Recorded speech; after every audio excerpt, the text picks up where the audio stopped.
Civil सेवा परीक्षा 2019 के नतीजे घोषित कर दिए गए हैं। प्रदीप सिंह ने टॉप किया है, वही दूसरे नंबर पर जतिन किशोर हैं। तीसरे नंबर पर प्रतिभा वर्मा का नाम सामने आया है।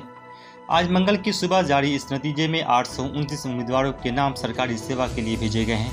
वहीं 66 उम्मीदवारों के नाम वेटिंग लिस्ट में रखे गए हैं। इस बार के नतीजों में जनरल कैटेगरी से 304, EWS से 78, OBC से 251, SC से 129 और ST से 67 उम्मीदवार चुने गए हैं।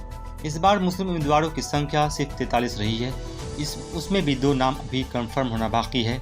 UPSC की तरफ से जारी रिजल्ट में कुल उम्मीदवारों में 5.42% मुस्लिम उम्मीदवार सिविल सर्विस में चुने गए हैं, जबकि पिछले साल 2018 में ये फीसद 3.95 रहा था। पिछले साल 759 उम्मीदवारों में 30 मुस्लिम उम्मीदवारों का सिलेक्शन हुआ था। वहीं 2017 के रिजल्ट में 990 में 52 मुस्लिम उम्मीदवारों का चयन हुआ था।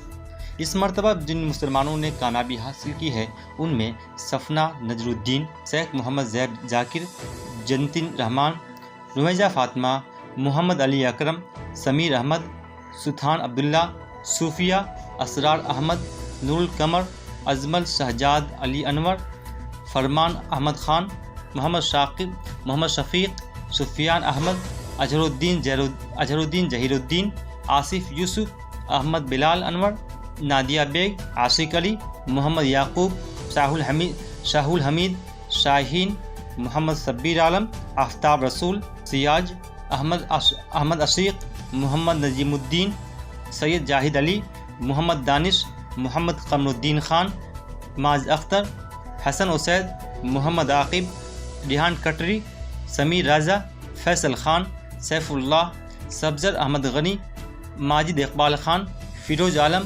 रूहीना तुफैल खान, रईस हुसैन, मोहम्मद नवाज सरफुद्दीन, शेख शुएब, सैयद जुनैद आदिल के नाम शामिल हैं।